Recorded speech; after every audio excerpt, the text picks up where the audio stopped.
And like I said, on YouTube, I can go, you just clip it, so it might be 33 minutes and 28 seconds, Okay. but you can just go right back and they call it trimming, actually. All right, now start this. You ready? Yeah. Okay. Hold on. And the Fry Law Firm. Awesome. I got that.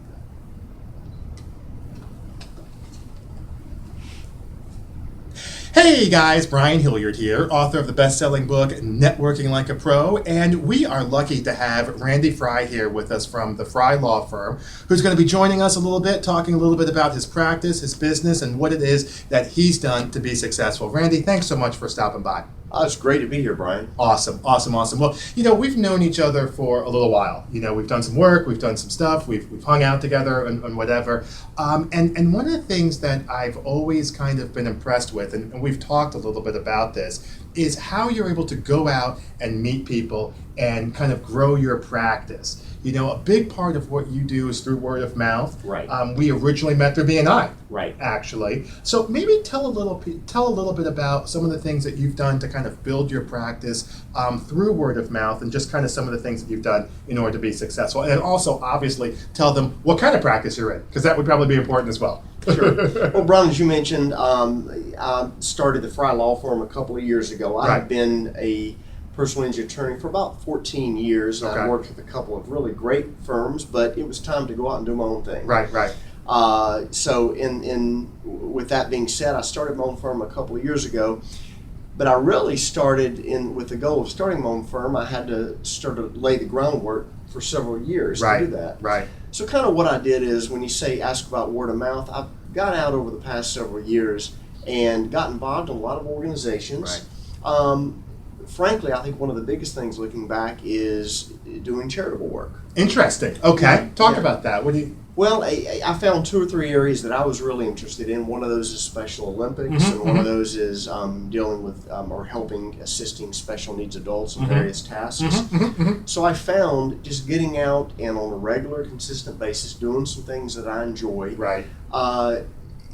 was something where I was helping other people, enjoying doing that, Mhm. but interesting that the business just followed. Isn't that interesting how that happens? One of the, just to interject just for a quick Yeah. second, because you made me think of something. A lot of times people think of word of mouth as this transactional, I'm just going to go and I'm going to get business through networking and stuff like that. But that's not really how it works, is it? Right. It's giving, and then you receive, maybe not even from that same person. Exactly. It was interesting. I would find myself sometimes volunteering in various organizations, and what I do for professionally might not even come up Right. until 2 or 3 months down the road. That's right.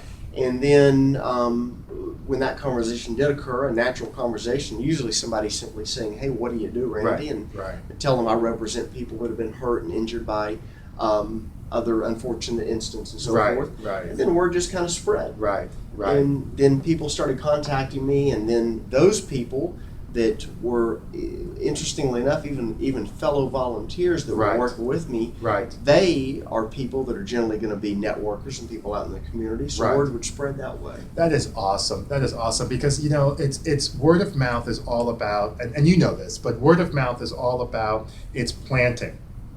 Okay, and Dr. Meisner from BNI has this conversation about hunting versus farming, and you may or may not have heard of it, but he says that networking is about farming for business. And a lot of people look at it as hunting, right? I'm going to go out and I'm going to get, right, more clients. I'm going to get more referrals. I'm going to somehow, try to club the lead and bring it back to the office.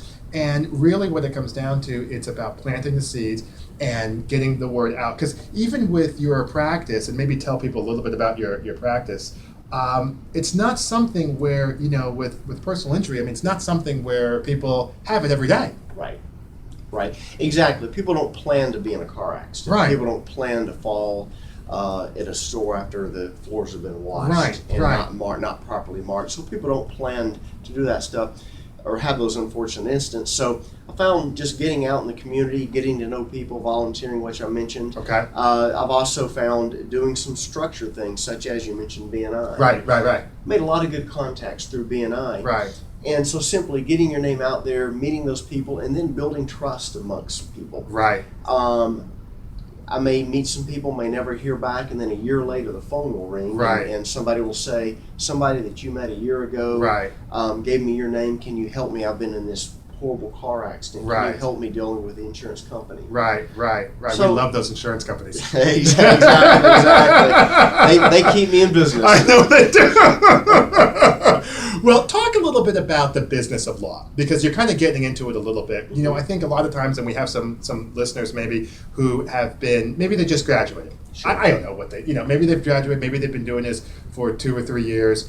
Maybe they're an associate attorney somewhere and thinking about hanging their own shingle. What are some things that you could kind of relate to them talking about this idea of the business of law? Because one of the points that you and I, we were talking off air earlier, how, in my opinion, you see a lot of lawyers, they're taught, and I don't think you would disagree, they're learning how to do stuff in the courtroom. They learn how to do the deposition. They learn how to do law. But the business of law is completely, maybe not completely different, but definitely a different animal. Talk to us about the business of law and maybe what it is that you do, I don't know, on a day-to-day basis to help you kind of straddle those two things between being in law, practicing law, and doing the business of law. Sure. Well, I think in a personal injury practice, of course, obviously you need to be an excellent trial attorney to have Right. successes in the courtroom. Right. But it's not enough just being successful in the courtroom, because you've, of course, got to generate business like you do for any type of business. I found that over the years, I've always made it a point to contact people that I admired in my profession. Right. And a lot of times that was other personal injury attorneys that I Right. knew had successful practices. Right. And I would say, hey, I've read about you in the paper, or I've seen you had this successful outcome in this case. Can I come by at your convenience and have a cup of coffee for 10 minutes? Or can I come by and take you to lunch? When you're getting in front of those types of people, that really, I think, just multiplies and multiplies on other people you'll meet and know along the way. And then that simply generates business down the road. And I love how you make that a relationship conversation. You come in there and you're saying, hey, listen, I'd like to be able to connect with you.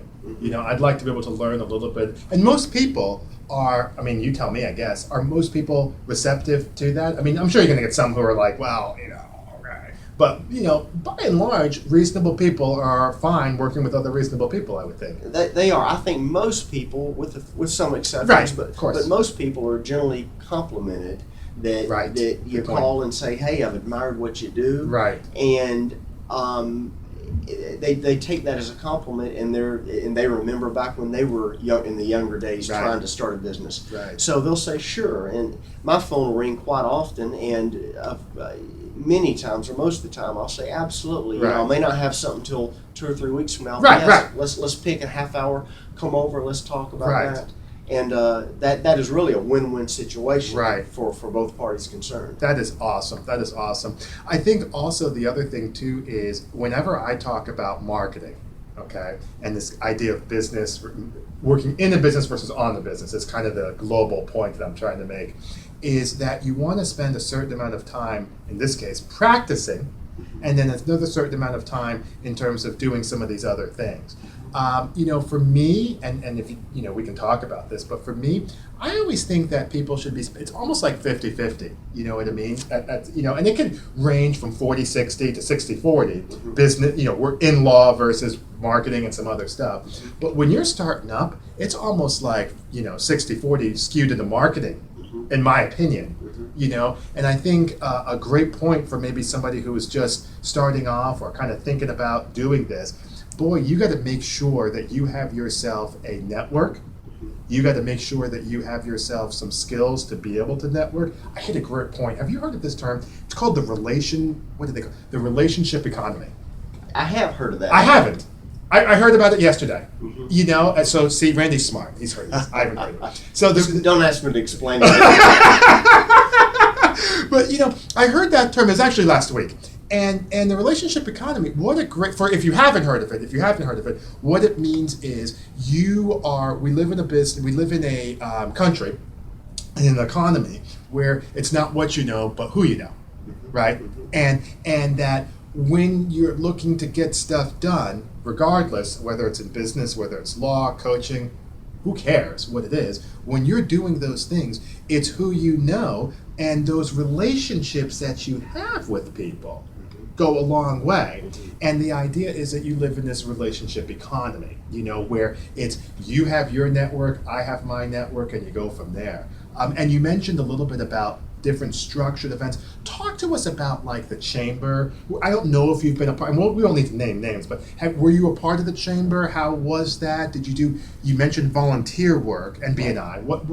Talk to us a little bit about that. Sure, there are a lot of great organizations. I mean, we could go on forever talking about all the different opportunities and so forth. I've not been active in the chamber per se. Fine.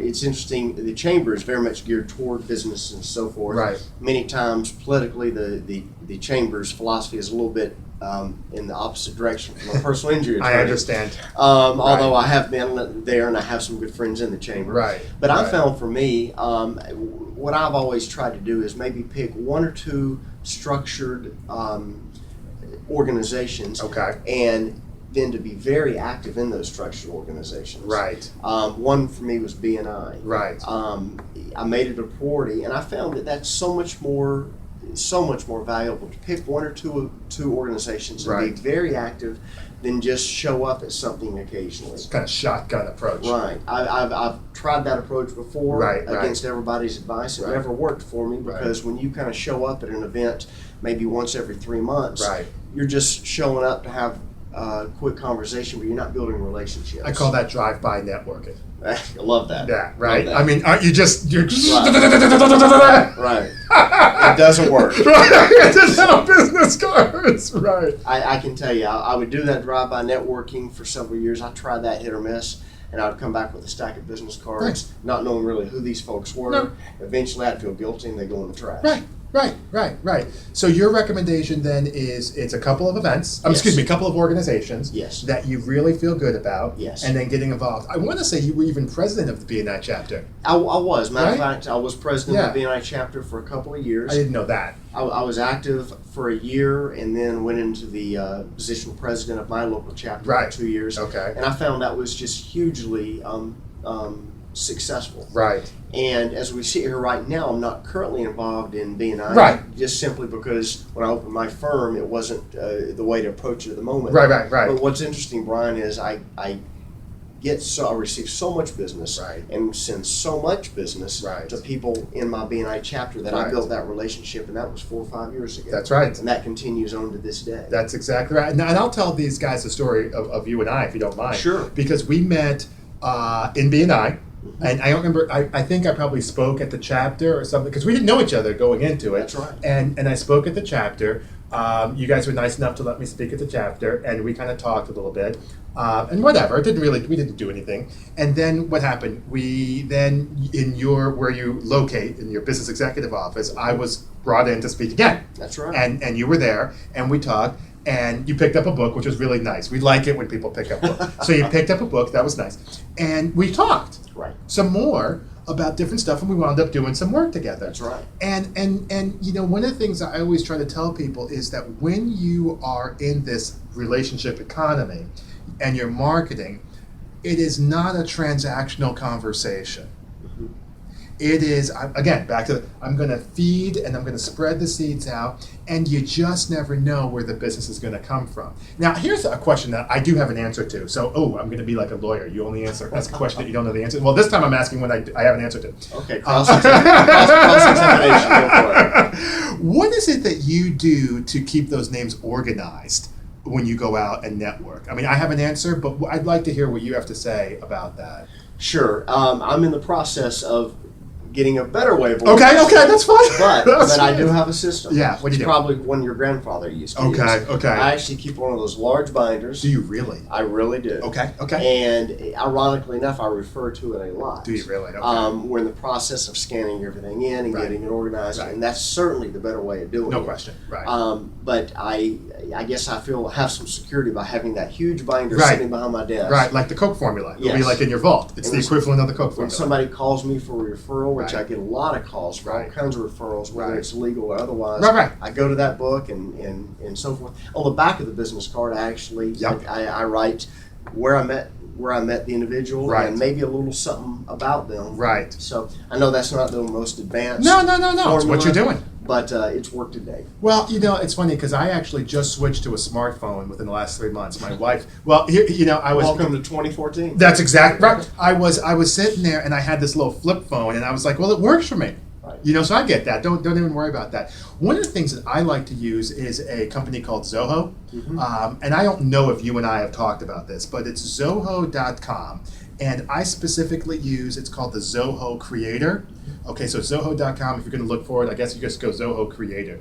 It's a free service, okay? And here's how this works. It's an online database. It's an online database where you can, first name, last name, email, okay, whatever, right? You put all your stuff in there. Now, this is not a secure deal, so I wouldn't be putting your super secret data in this, okay?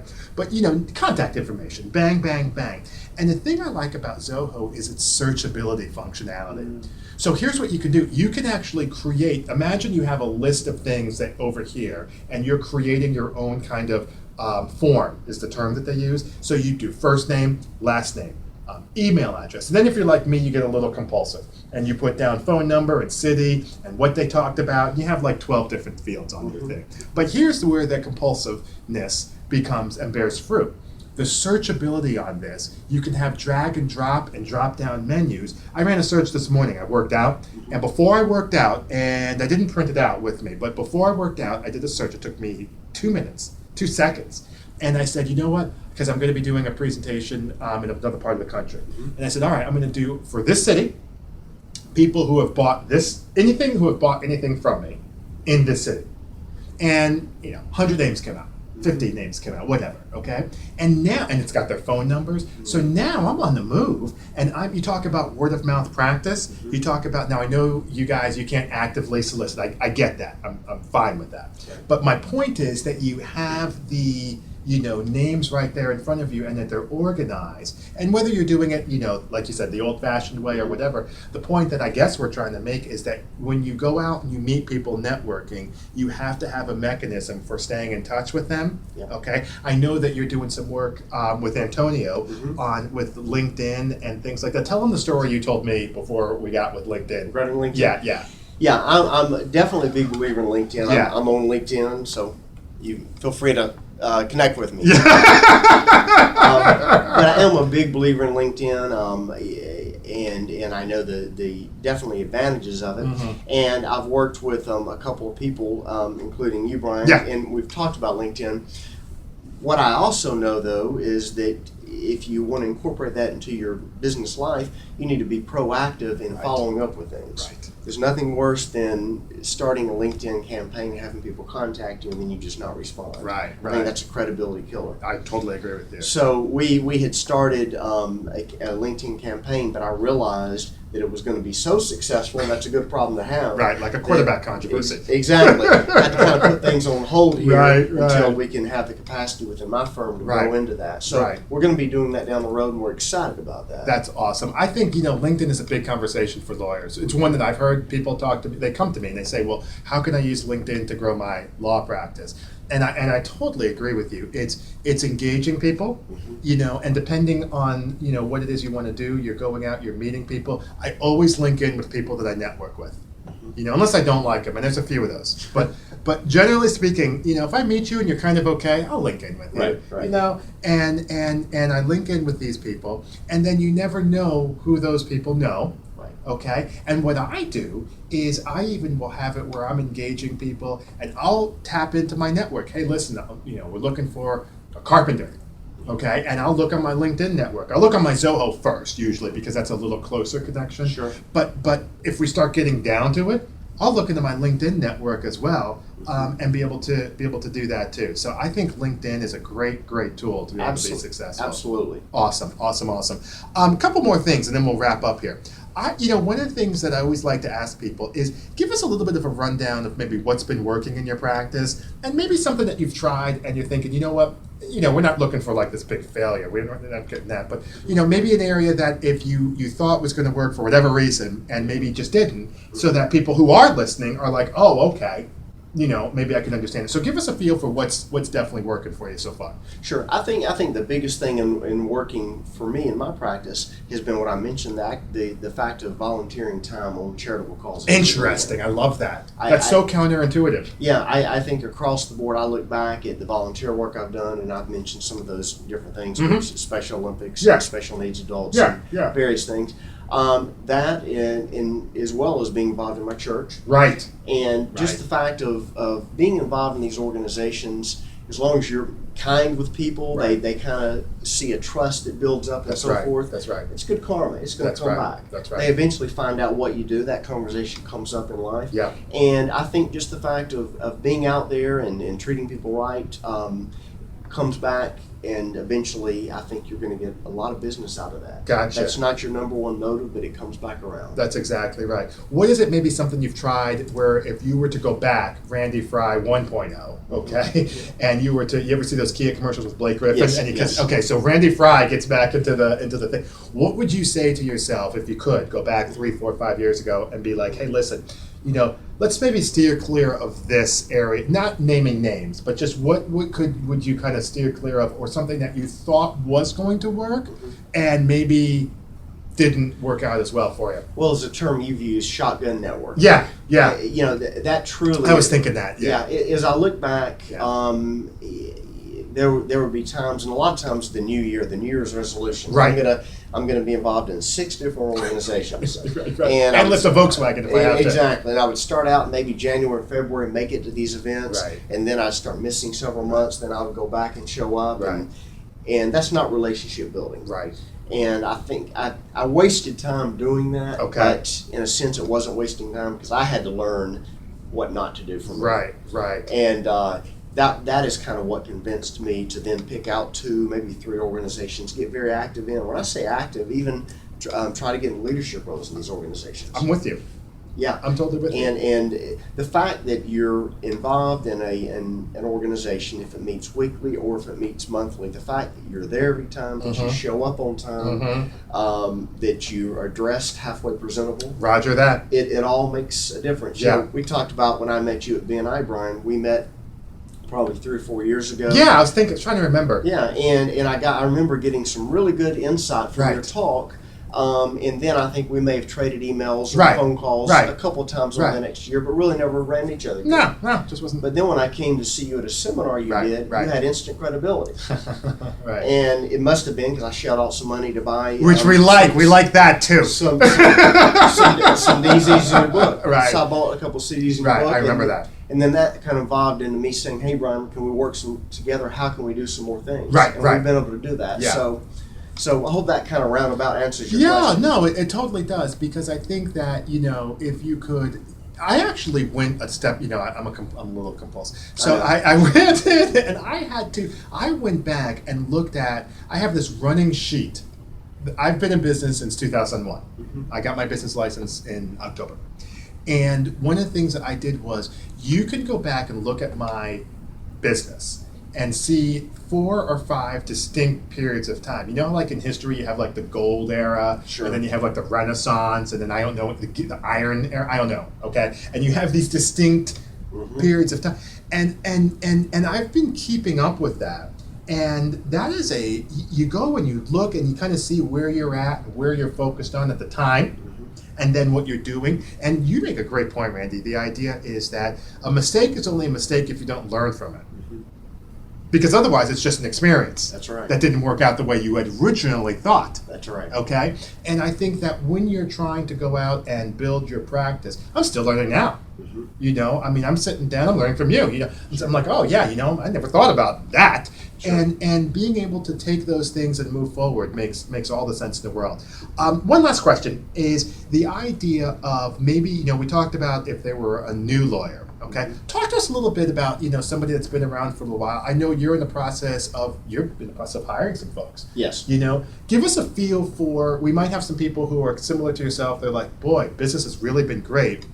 I'm thinking I need to hire somebody. Walk us through real quick, kind of how you, just your thought process behind that, and what it was that made you say, you know what, this is something that I feel is the right decision, for the Fry Law Firm. Sure. I think in terms of our firm, you have to ask, what direction do you see your firm or your business going in? Right, right. And frankly, there's several ways to do it. Some people choose to keep a small operation, We talked about that. and that's certainly fine, and that Right. works for a lot of people. I know a lot of personal injury attorneys that simply want to stay within their one-person operation, Fine. which is great. That's fine. Other attorneys decide to go off into these or grow their firm and bring in various attorneys. So I simply had to say, what are my goals? And I love the courtroom. Mhm. I love trying cases. Mhm. There are a lot of attorneys that advertise on TV, and there's certainly nothing wrong with that. Right. But generally, many of those attorneys simply, their business model is not set up to try cases. Right. It's to settle. Exactly. Yeah. And nothing inspires me more than having the opportunity to get to talk to juries That's about right. my cases and so forth. That's right. So for my focus, Brian, enabling me to try cases meant that I need staff to be able to do things back at the office that Right. have to be done. Right. And also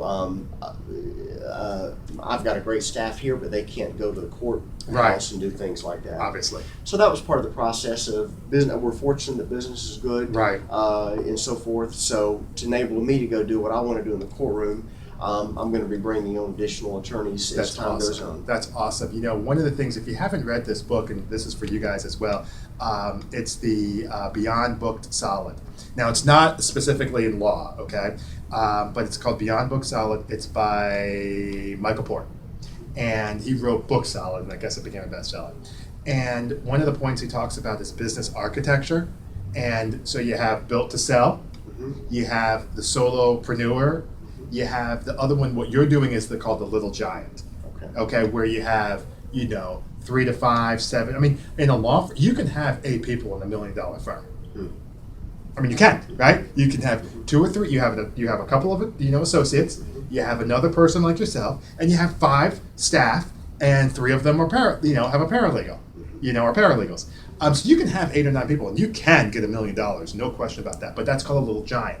And there's just different ways to be. You can license, you can franchise. I mean, I know I'm getting outside the industry, but there's different ways. And he calls that what you're doing that's called the Little Giant. And it's as the name implies, it is it's a formidable. You're not trying to be Berkshire Hathaway. I know that's not, but you get the idea. You're not trying to be this big conglomerate, I don't think. But instead, what you are trying to do was to create, obviously, a good living for yourself, Right. and do it in a way where you don't have to do all the heavy lifting. That's right. You know what I mean? And that's a great way to be able to do that, to be successful. Well, this was just a wealth of information. Thank you for coming by. I really do appreciate Well, this. thank you, Brian. I've learned a lot today, and I've really enjoyed the opportunity of working with you over the years. Awesome. Well, for Randy Fry, my name is Brian Hilliard, saying so long, take care, and thank you for your time. Thank you. There we go, 27 minutes. Cool. Wasn't that fun? Yeah, that's great. Yeah. That's great. I love Good that. stuff. So now what I'll do